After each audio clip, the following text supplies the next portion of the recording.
Okay.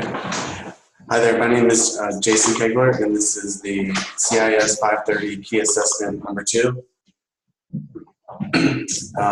And today's presentation focuses on identity theft, and specifically college students and identity theft.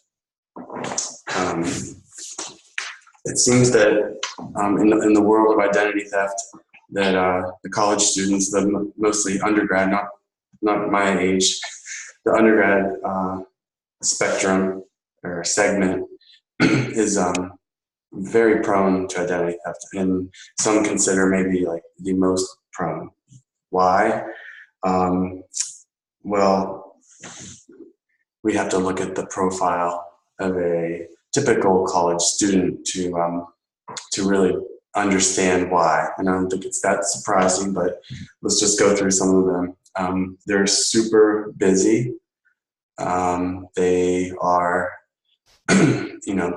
taking 5 or 6 classes. They're doing extracurricular activities. They're socially active. They're studying like crazy, and they're, going to parties, and they're traveling, or they're a student athlete. At West Liberty, 20% of our students are student athletes. That means they're traveling and playing and practicing, lifting throughout the whole year. So they are super busy, and keeping that in mind, they're also distracted by a lot of, their roommates, for example, figuring out what they want to do, what their major is, et cetera, et cetera. According to the U.S. Department of Education, half of the students have their grades posted through their Social Security number online. So they are digitally living online. This is a huge factor. Everything that they do.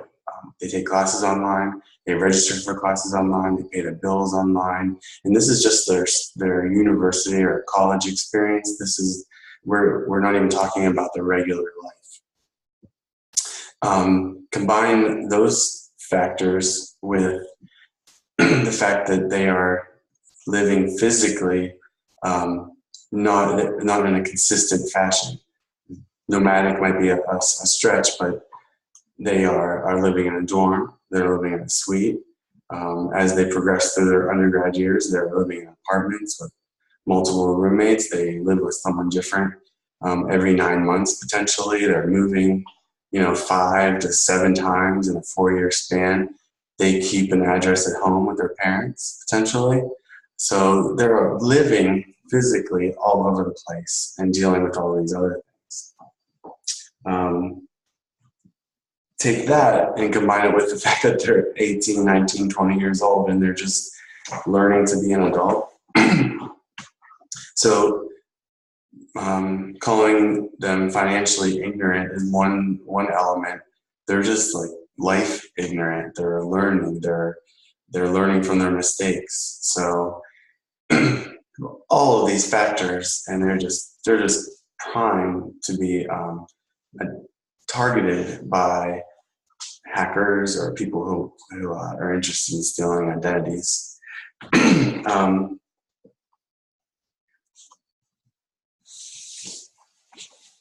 So we've identified this segment that is highly prone to identity theft.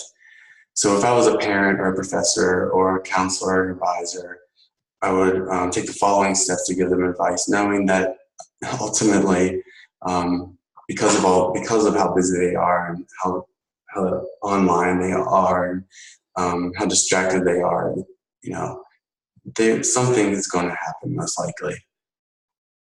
But it doesn't hurt to try to set up a pattern and try to make it as simple as possible.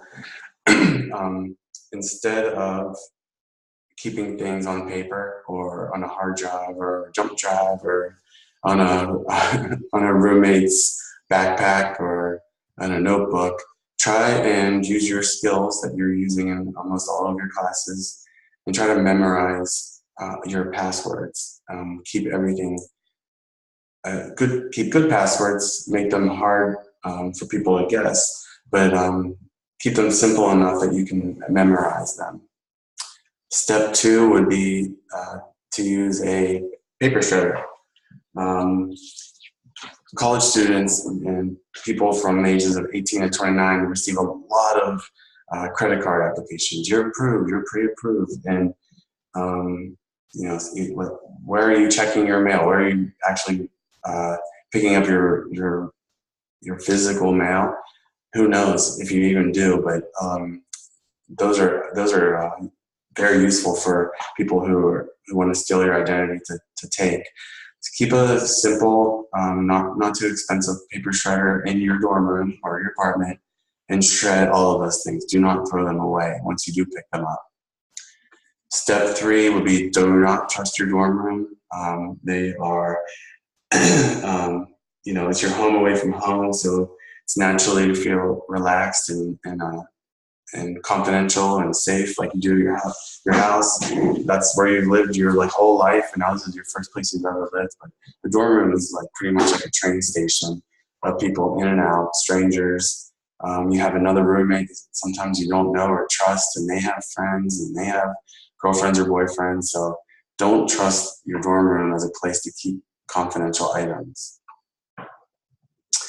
As much as you can, learn what the heck a credit report is. Most college students do not know how to check your credit report. On top of that, most college students don't know what a credit report does, what it does for you. If they could just learn the basics of a credit report, and maybe even set an alert that tells them through an email or a push notification that your credit report is dramatically swung, that would be a good sign of knowing if your identity has been attempted to be hacked. Use a firewall, pretty basic download within your computer, just as an extra protection. Maybe your parents could set this up for you before you start school, and it's something that continues to go on as long as you're updating your software system. It'll protect you without even having to make an effort after you initially purchase it. Again, use strong passwords. Step 1 was memorize everything. Step 6 really dives down deep into the strength of a password. Again, you're a college student. You're not thinking of these things. You're going to use a girlfriend's name or a boyfriend's name, but don't just go to something like that or your birthday. Use a strong password, and again, memorize it.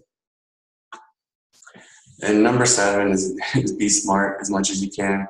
You're obviously smart. You're in college. You're there to obtain a degree and to learn about life.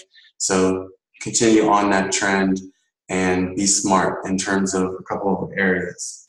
Using social media, try and think before you act. The digital footprint is forever. So, don't post anything that can be damage your reputation, but also in terms of the field of identity theft, anything that reveals anything more than you want to reveal in terms of your personal identity. Be smart. If someone steals your credit card, if you lose your wallet, if you misplace your university access card, immediately contact IT or the credit card company and report it stolen. The longer you wait, the more chance it is of your identity being stolen. And don't fall for any scams. Again, you're going to be profiled to be contacted through phone scams, email scams, text scams. Be smart, be vigilant. Nothing is too good to be true. And in conclusion, you're a college student. You're thinking about a lot of things in life. You're thinking about the stresses of obtaining a degree, registering classes, meeting a new roommate, joining a club, fitting in socially, doing well in school. You're not going to be thinking, that's not going to be the top of your mind. Identity theft is not going to be the top of your mind. But if you carve it out, at the beginning of your first semester, you carve out an hour of your life and try to nail down these steps, at least you'll set yourself up for more protection. So these will be my steps for identity theft protection for a higher education student.